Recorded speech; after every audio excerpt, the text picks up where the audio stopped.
You've probably watched a bunch of guides on how to get better at the game, maybe even mine. Yet for some reason, you're still not at the same level as players like Sharou and Blaz. Chances are, it's not because you don't know enough. It's because you're not practicing the game outside of playing it. Cool! That's right, there are things that you could be doing that don't involve queuing up ranked and screaming your head out at how dumb Maya is. So today, I'm going to share my 5 main secrets that will take your play to the next level without even booting up the game. Let's go!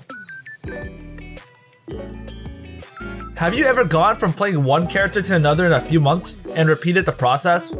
Perhaps your reasoning is due to boredom, or maybe you stopped winning with that one character and decided to switch in hopes that your next character will serve you better. Yes, it is important to play a character that synergizes with you well, but this cycle spreads you too thin and takes away time from doing the thing that's actually important, which is to learn and improve at the core game itself. Believe it or not, Street Fighter 6 is a pretty well balanced fighting game where every character has some level of viability built into them, even Lily.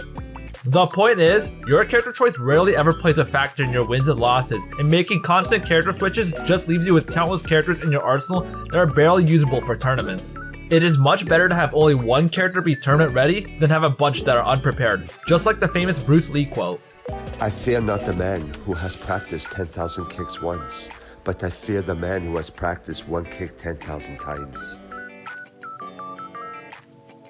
You've probably heard this a billion times by now, but watching your replays is a must if you want to become better than your current skill level.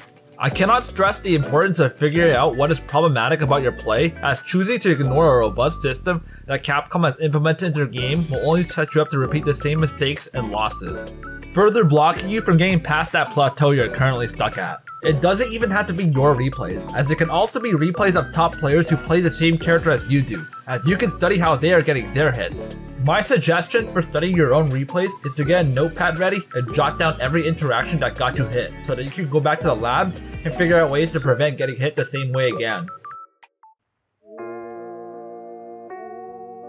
Speaking of taking notes, this goes nicely into my next point, which is to take notes of everything you learned and need to work on. I mean it. Jot down everything that is worth remembering.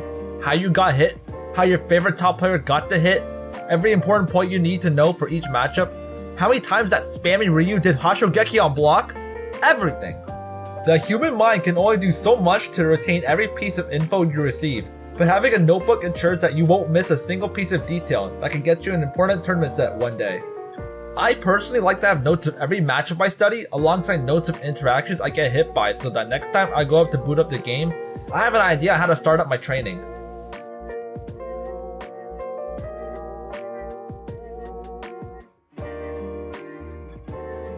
This may seem obvious to some of you, and perhaps some of you are already taking measures to take care of your health. Congrats! Seriously, pat yourself on the back. But for the ones who haven't yet, I must stress out that having a healthy mindset is essential in order to play at your peak performance.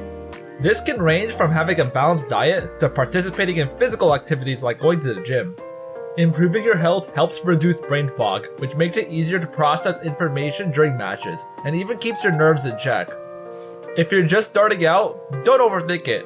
Go for a walk outside, eat some fruit, and most importantly, drink water. Small habits add up.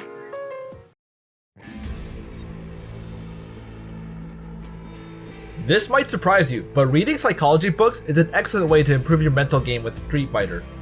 Understanding people is just as important as understanding the game.